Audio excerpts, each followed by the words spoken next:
Olá, sejam todos bem-vindos ao Especial com Denise. Sou Denise Dude e a minha convidada é a doutora Juliana Bertoncello, otorrino e foniatra. Mas antes de começarmos nosso bate-papo, quero pedir para vocês curtirem, se inscreverem no canal e clicarem no sininho das notificações para acompanharem todo o nosso conteúdo, que é feito com muito carinho para você. Oi Denise, obrigada, super obrigada pelo convite. O prazer é meu de estar aqui conversando com você hoje. Obrigada, doutora, é um prazer recebê-la aqui. E eu gostaria de perguntar um pouquinho sobre a foniatria, para entendermos melhor. É uma especialidade médica? Então, a foniatria, ela é uma área de atuação dentro da otorrinolaringologia. Então, ela é uma especialidade médica sim, né? Porque para você ser um foniatra, você precisa ser um médico, você precisa fazer uma residência em otorrinolaringologia e depois uma área de atuação que é a foniatria, né? Aí você tem prova, título de especialista e tudo mais. Eu brinco que a foniatria, ela é uma especialidade vintage. A foniatria existiu bastante no passado, ela era uma especialidade médica em que você poderia ser um psiquiatra, um neurologista, ou ter qualquer outra formação médica e ser foniatra. E aí, de alguns anos para cá, ela se tornou uma área de atuação exclusiva da otorrinolaringologia. É importante a gente dizer que o que a foniatria faz, né? A foniatria, ela vai fazer o auxílio nos diagnósticos das alterações de comunicação. Então, nos atrasos de linguagem, nos atrasos de aprendizagem. Então, é uma especialidade que vai trabalhar muito em conjunto com outras especialidades médicas e com outras profissões, né? Então, a gente trabalha em conjunto com psiquiatras, com neurologistas, com pedagogos, fonoaudiólogos, terapeutas ocupacionais. O que a gente tenta fazer? Chegar a uma conclusão médica de o que é aquele atraso de linguagem ou o que é aquele atraso de aprendizagem e auxiliar os profissionais, né, da equipe de qual seria aí a melhor conduta, o melhor caminho que a gente vai seguir para poder atingir o potencial que aquele paciente tem. Ah, doutora, entendi. E agora é uma coisa que as mães, principalmente quando a criança está em época de aprendizagem, época escolar, e está encontrando dificuldades, né, no aprendizado, ela fica em dúvida, surge uma dúvida que é uma preocupação das mães, se é um transtorno de aprendizagem ou é uma dificuldade escolar. Como diferenciar essas duas? Essa pergunta é muito importante porque são duas coisas muito diferentes. Quando a gente está falando sobre uma dificuldade escolar, a dificuldade escolar ela é uma questão pontual. Então você pode ser ótima, por exemplo, em matemática, mas péssima em história, né? Então você está tendo uma dificuldade em história. E você está tendo essa dificuldade em história por quê? Às vezes, o método em que estão ensinando história para você, ele não é um método que seja eficiente para que você aprenda. Você não tem a mínima empatia pelo professor, né? Ou a criança está passando por uma separação de pais, ou ela está passando por uma pandemia, né? E isso pode estar dificultando esse aprendizado dela. Então, na dificuldade escolar, a gente geralmente mudando pequenas coisas, como às vezes a criança tem um hábito que ele é mais noturno do que diurno, então estudar de manhã para ela não está funcionando. Essa criança ela não tem uma empatia com aqueles amigos, então mudou de turma, isso melhorou. Ou essa criança, o método para ela não funciona, a gente mudou de método. Então, pequenas modificações vão ser suficientes para a gente poder sanar aquele problema da dificuldade escolar. Isso é completamente diferente de um transtorno de aprendizagem. O transtorno de aprendizagem, ele é uma alteração neurobiológica, ou seja, é uma alteração no cérebro, tá? Em que a função da aprendizagem, ela vai estar alterada. A gente tem que saber que o cérebro da gente, ele nasceu para aprender, mas ler e escrever não é natural para o nosso cérebro. Ele requer formação de novas proteínas, formação de novas conexões, em que isso é recente para o ser humano.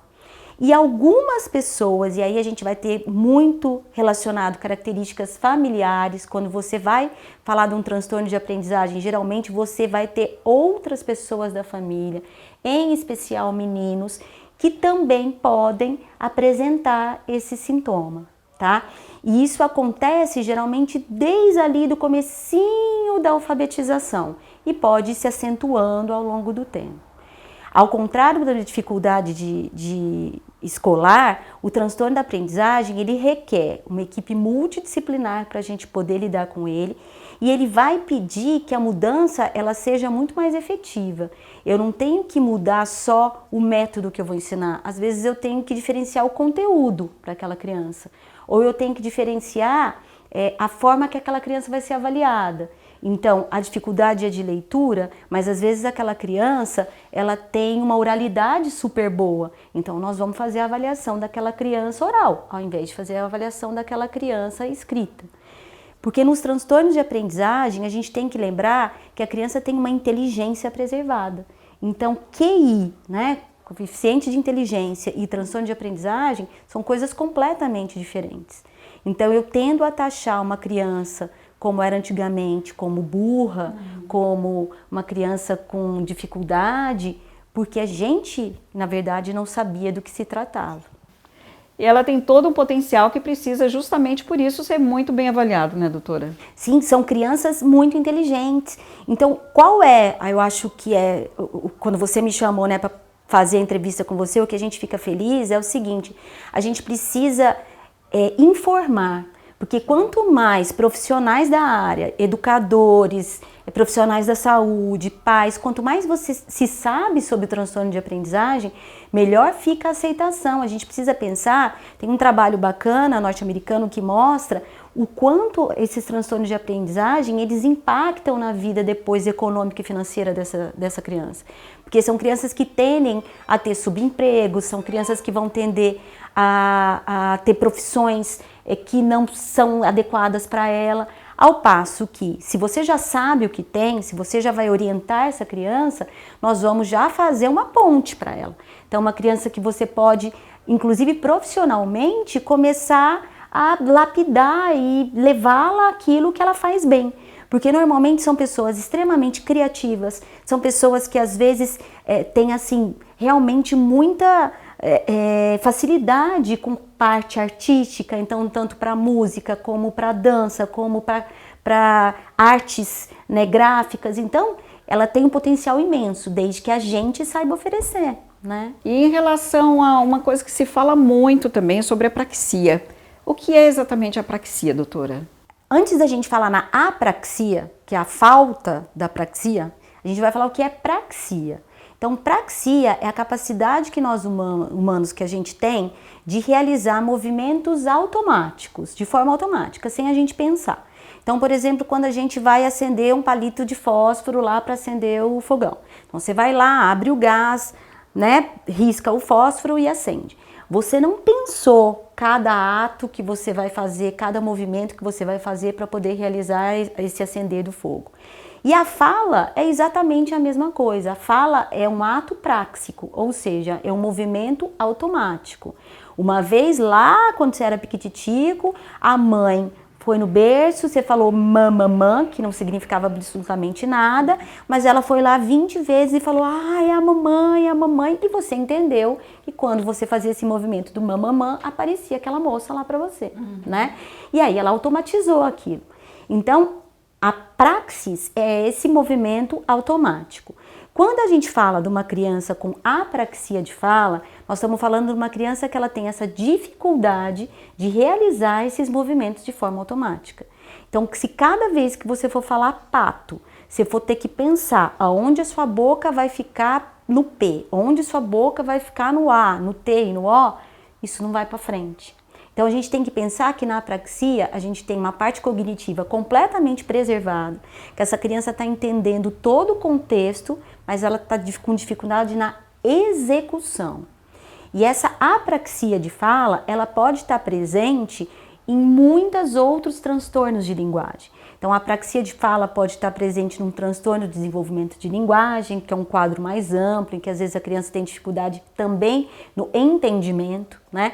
Ela pode estar presente, por exemplo, na síndrome de Down, ela pode estar presente no transtorno do espectro autista, né? Então, ela é como uma febre, né? Você está gripado, então você tem febre. Então, às vezes são quadros maiores que cursam com apraxia de fala. Mas ela pode acontecer sozinha também, que é mais difícil, mas isso pode acontecer. Doutora, e pode ter autismo na apraxia de fala? O autismo pode cursar também com apraxia de fala, tá? Então, é o contrário, mais ou menos, do que você perguntou. Um atraso de linguagem, que é uma coisa muito comum hoje em dia, principalmente na pandemia, que a gente acha que muitos até dos nossos marcos de desenvolvimento vão ter que mudar. Eu não espero mais hoje de uma criança de 2 anos o que eu esperava 2 anos atrás, né?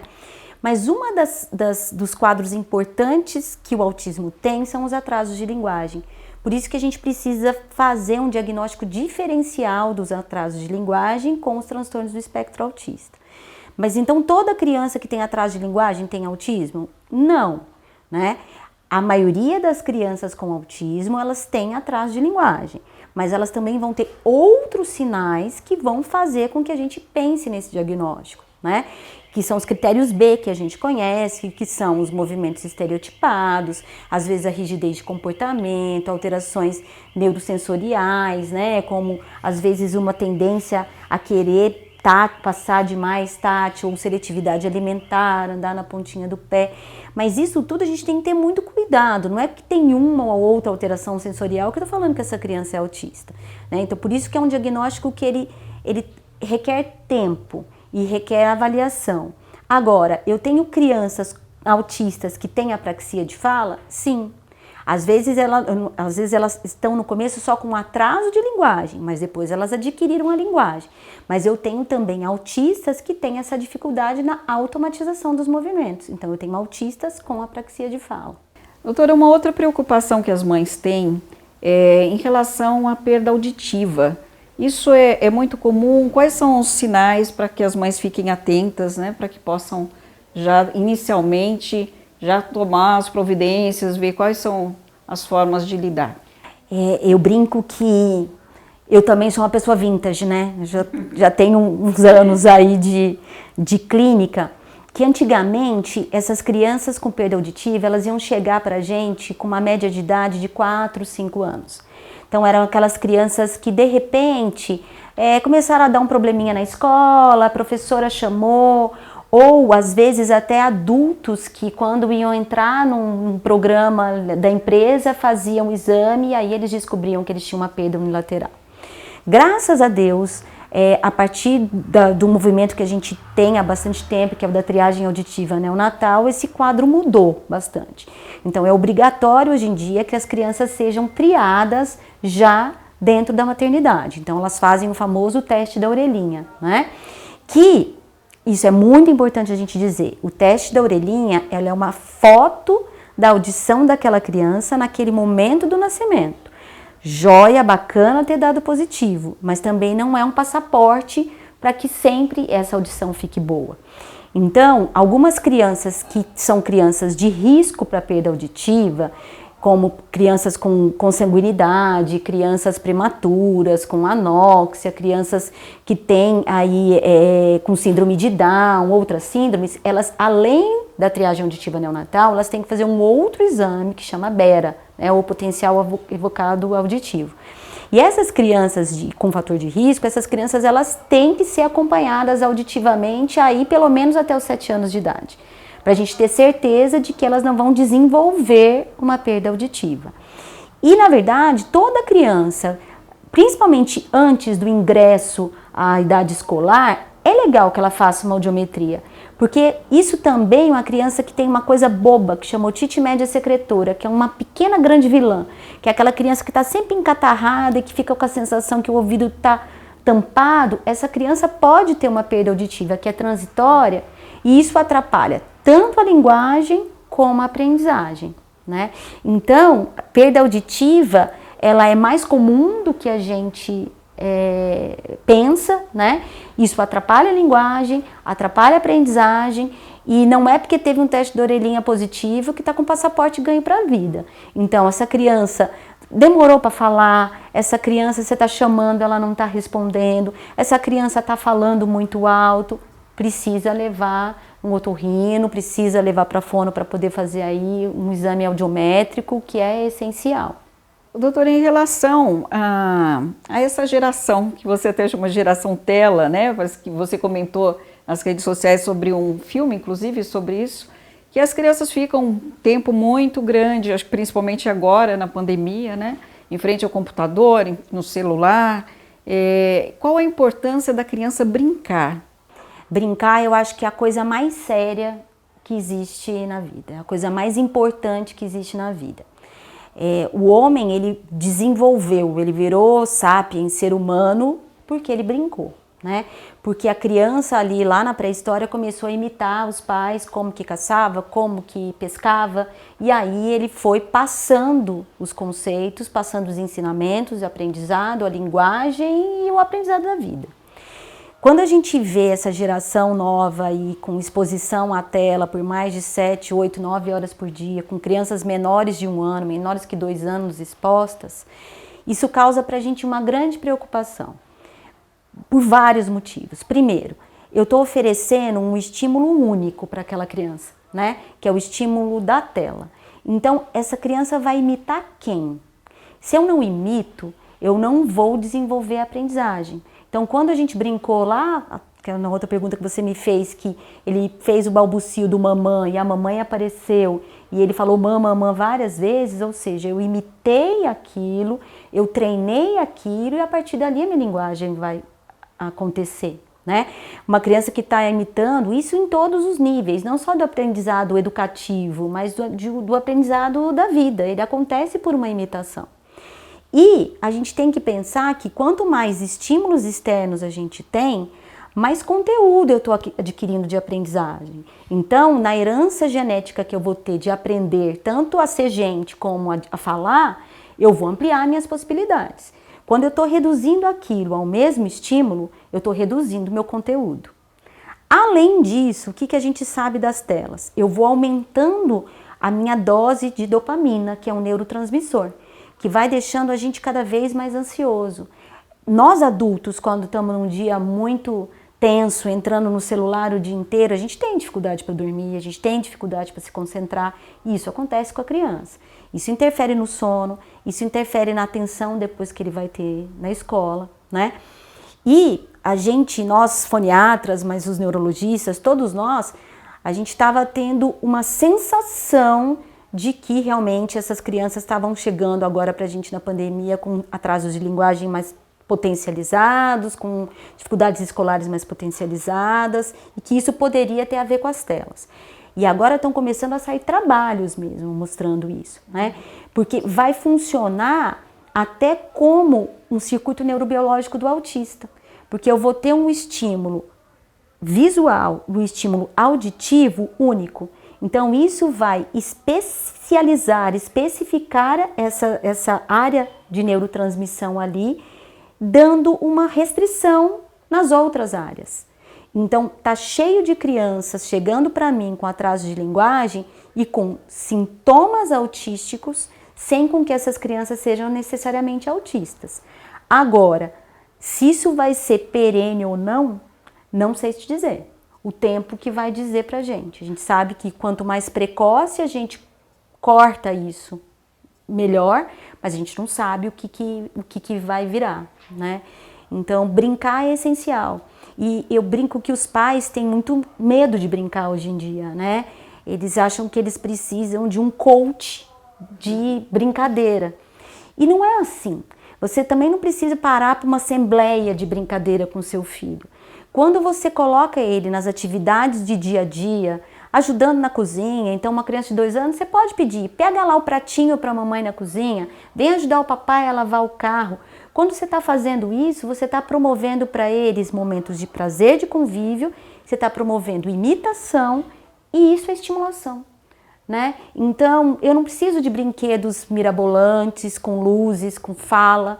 A gente precisa, às vezes, de muito pouca coisa para estimular a brincadeira, mas ela é essencial. É o que você disse, né, doutora? A criança, ela gosta de brincar e ela gosta da companhia dos pais, né? Ela gosta de interagir com os pais, ela gosta de estar com ele, então essa brincadeira fica muito mais rica, né? Eu acho que a criança, ela está aprendendo brincando, não é? Então, e eu quero agradecer com todas essas informações maravilhosas que você trouxe para a gente, todas essas dicas. Eu acho que tem muita coisa para se pensar, para se refletir, né? E várias coisas que podem ser modificadas, inclusive o tempo de exposição à tela, né, doutora? Sim, sim. Eu tenho muita pena desses pais hoje em dia, porque a pandemia não foi uma fase fácil para ninguém, né? Mas eu acho que brincar é essencial e a gente ter leveza também, né? Então, eu queria te agradecer muito pelo convite, foi um prazer conversar com vocês. Eu que agradeço, foi um grande prazer, muito obrigada.